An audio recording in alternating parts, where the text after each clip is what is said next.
ও দাদু আস্তে আস্তে, দাদু আস্তে আস্তে। ওর কি করছেন দাদু? আস্তে দাদু, আস্তে আস্তে। তো দেওয়ালে পিঠ ঠেকলে কি অবস্থা, সেটা তন্ময় দাদুকে দেখলে বোঝা যায়। তন্ময় ভট্টাচার্য দেখুন, দেওয়ালে পিঠ ঠেকে গেছে, সেই অবস্থায় দুইজন যুবককে কিভাবে একাই হেনস্থা করে ছাড়ছে, কিভাবে একাই হেনস্থা করে ছাড়ছে।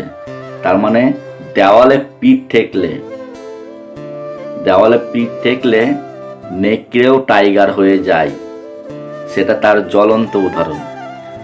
এমন একটা পরিস্থিতি হয়েছে, কথা কাটাকাটি হচ্ছে দুইজনের মধ্যে। সেই হিসাবে যা হোক, একটা ইয়ং ছেলে কিছু বলে ফেলে, সঙ্গে সঙ্গে কিন্তু একবারে কলারটা, এই কলারটাই কিন্তু ধরে নেয়।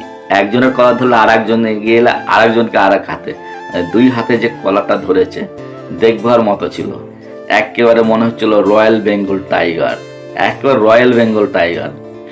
তো যা হোক, এটা একটা ভালো একটা তো আপনাদের আরও একটু ক্লিপটা দেখানোর চেষ্টা করছি, একটু দেখবেন ঠিকভাবে। খুব ভাইরাল, এই ক্লিপটি খুব ভাইরাল হয়েছে। আমি সংগ্রহ করে এটা আপনাদের সামনে জাস্ট তুলে ধরলাম, আপনাদের দেখানোর চেষ্টা করছি। দেখুন তন্ময় ভট্টাচার্য কিভাবে কলারটিকে ধরলেন। একবার ইয়ং ছেলের কলারটা যা ধরলো না, দেখার মতো ছিল। একেবারে রয়্যাল বেঙ্গল টাইগার, একেবারে রয়্যাল বেঙ্গল টাইগার।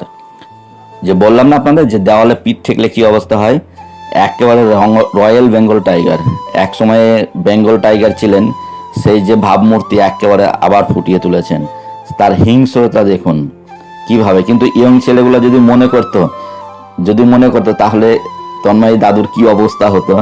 তো তন্ময় দাদু একবারে ওই মহিলার জন্য, এক কথা ওই মেয়েটির জন্য কিন্তু আমার মনে হয় বেঁচে গেছে, কারণ স্পটে আমরা কেউ ছিলাম না, ওই শুধু মেয়েটার জন্যেই। আর সঙ্গে সঙ্গে বুড়ো হারে দেখুন সবগুলোই এসে হাজির হয়ে গেছে, কিন্তু ইয়ং ছেলেগুলা হাত আর ওঠায়নি। পরে যতটুকু দেখা গেল হাত ওঠায়নি।